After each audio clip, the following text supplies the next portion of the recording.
നമസ്കാരം. ജ്യോതിശാസ്ത്ര പങ്ക്തിയിലേക്ക് പ്രിയമുള്ള എല്ലാ പ്രേക്ഷകർക്കും ഹൃദ്യമായ സ്വാഗതം. നമ്മൾ ഇന്ന് ജ്യോതിശാസ്ത്രത്തിലെ ചില പ്രത്യേകമായ വസ്തുതകളാണ് പറയാൻ പോകുന്നത്.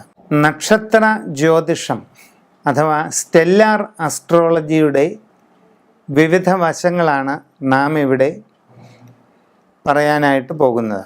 അശ്വതി മുതൽ രേവതി വരെയുള്ള 27 നാളുകാരുടെ പൊതുവായിട്ടുള്ള ഓരോരോ കാലഘട്ടങ്ങൾ എപ്രകാരമായിരിക്കാം, സാമാന്യമായിട്ടുള്ള അവസ്ഥകൾ ഓരോ സന്ദർഭങ്ങളിലും എങ്ങനെയൊക്കെ വന്നു ചേരാം തുടങ്ങിയ വിവിധങ്ങളായ വിഷയങ്ങൾ, അതാണ് നമ്മൾ ഇന്ന് പറയുന്നത്.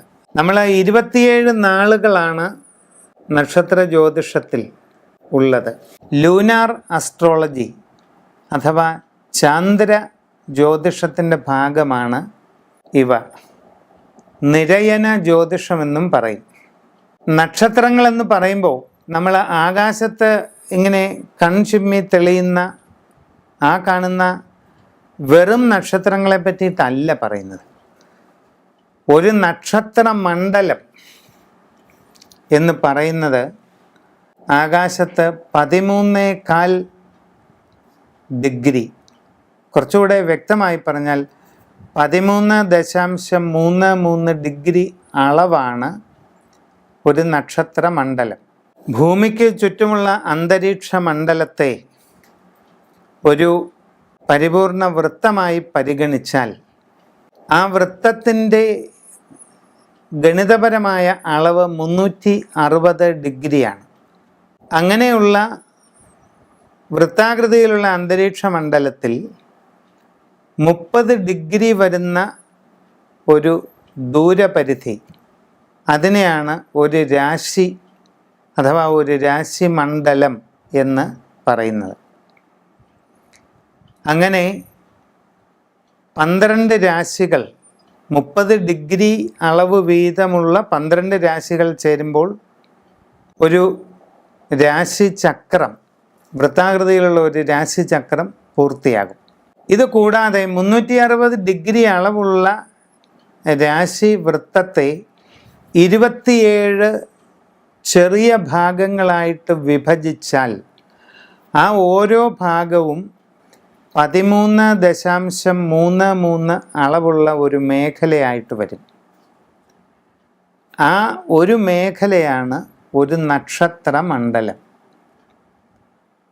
ആ ഒരു മേഖലയിൽ കാണപ്പെടുന്ന കോൺസ്റ്റലേഷൻസ്, താരാപഥങ്ങളുടെ വ്യൂഹം, അവയെ അടിസ്ഥാനമാക്കി അതിന് പേരുകൾ നൽകിയിരിക്കുകയാണ്. അപ്പോൾ ഭൂമിക്ക് ചുറ്റുമുള്ള വൃത്താകാരമായ മണ്ഡലത്തിൽ 13.33 ഡിഗ്രി അളവ് വരുന്ന ഒരു മേഖലയാണ് ഒരു നക്ഷത്ര മണ്ഡലം. അശ്വതി, ഭരണി, കാർത്തിക, രോഹിണി എന്നറിയപ്പെടുന്നത് ഈ നക്ഷത്ര മേഖലകളാണ്.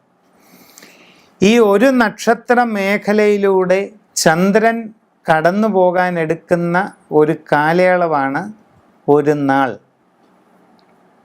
അത് ശരാശരി 60 നാഴിക അഥവാ 24 മണിക്കൂർ കൊണ്ടാണ് ഒരു നക്ഷത്ര മേഖലയിലൂടെ ചന്ദ്രൻ കടന്നു പോകുന്നത്. ഇതിനെയാണ് നമ്മൾ ഒരു നാൾ എന്ന് പറയുന്നത്. ഇതാണ് നക്ഷത്രങ്ങളെ പറ്റിയിട്ടുള്ള ഏറ്റവും അടിസ്ഥാനപരമായ കാര്യം ചുരുക്കി പറഞ്ഞത്. പുണർതം നാളുകാരെ സംബന്ധിച്ച് അവരുടെ ജനനം വ്യാഴദശയിലാണ് ഉണ്ടാവുക. വ്യാഴം പൊതുവെ 16 വർഷമാണ്. അതിൻ്റെ എത്ര നാഴിക വിനാഴിക ചെന്നിട്ടാണ് കുട്ടി ജനിക്കുന്നതെന്ന് ആശ്രയിച്ച് ജനനശിഷ്ടം എത്ര വർഷമുണ്ടെന്ന് കണക്കാക്കാവുന്നതാണ്. എന്തായാലും ശൈശവം, ബാല്യം ഇവയെല്ലാം വ്യാഴദശയിലൂടെയാണ് അധികവും കടന്നു പോകാറുള്ളത്. പൊതുവെ പ്രതികൂല അവസ്ഥകൾ അതുകൊണ്ട് തന്നെ കുറഞ്ഞിരിക്കും. എന്നാൽ വ്യാഴം ജന്മസമയത്ത് അനുകൂലമല്ലാത്ത രാശിയിലാണെങ്കിൽ പല അസ്വസ്ഥതകളും ഉണ്ടായെന്നും വരാം. ഈ ബാല്യത്തിൻ്റെ ആരംഭഘട്ടത്തിൽ ഈ വ്യാഴം കഴിഞ്ഞ് ശനിദശ വരികയാണ്. ഒരു 19 വർഷക്കാലം. ബാല്യത്തിൻ്റെ അവസാന ഘട്ടം മുതൽ കൗമാരവും കടന്ന് യൗവന മധ്യം വരെ നീണ്ടു നിൽക്കുന്നതായ ഈ ശനിദശാകാലം എന്ന് പറയുന്നത് ഗുണദോഷ സമ്മിശ്രമായിരിക്കും ഈ നാളുകാർക്ക്. പഠനകാര്യങ്ങളിൽ ചെറിയ മന്ദതയൊക്കെ അനുഭവപ്പെടാൻ ഇടയുണ്ട്.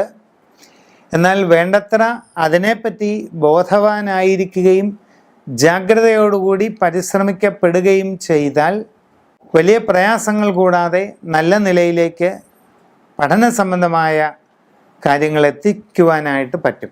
വിദ്യാഭ്യാസ കാര്യങ്ങളിൽ നേട്ടങ്ങൾ ഉണ്ടാക്കിയെടുക്കുവാനും സാധിക്കും. യൗവന മധ്യം കഴിയുന്നത് വരെ നീണ്ടു നിൽക്കുന്നതായ ഈ ശനിദശയ്ക്ക് ശേഷം തുടർന്നങ്ങോട്ട് മധ്യപ്രായം എത്തുന്നത് വരെ, യൗവനത്തിൻ്റെ അന്തിമഘട്ടവും മധ്യപ്രായത്തിൻ്റെ പകുതി വരെയുള്ളതായ കാലഘട്ടം 17 വർഷക്കാലം ബുധദശയിലൂടെയാണ് കടന്നു പോകുന്നത്. അത് പൊതുവെ നല്ലതായിരിക്കും.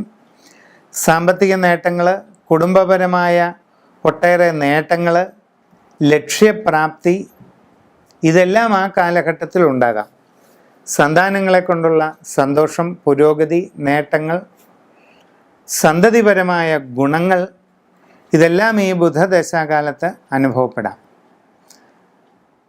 മധ്യപ്രായത്തിൻ്റെ അവസാന ഘട്ടത്തിൽ ഉള്ളതായ കേതുദശ പൊതുവെ സൂക്ഷിക്കപ്പെടേണ്ടതാണ്.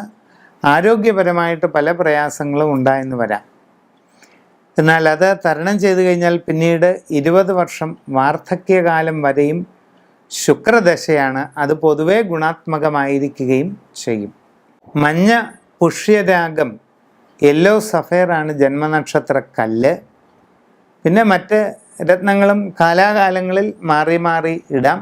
സ്വന്തം ജന്മ സമയമനുസരിച്ച് ജാതകമുണ്ടാക്കി അതിൻ പ്രകാരം കാര്യങ്ങൾ മനസ്സിലാക്കി മുമ്പോട്ട് പോവുക.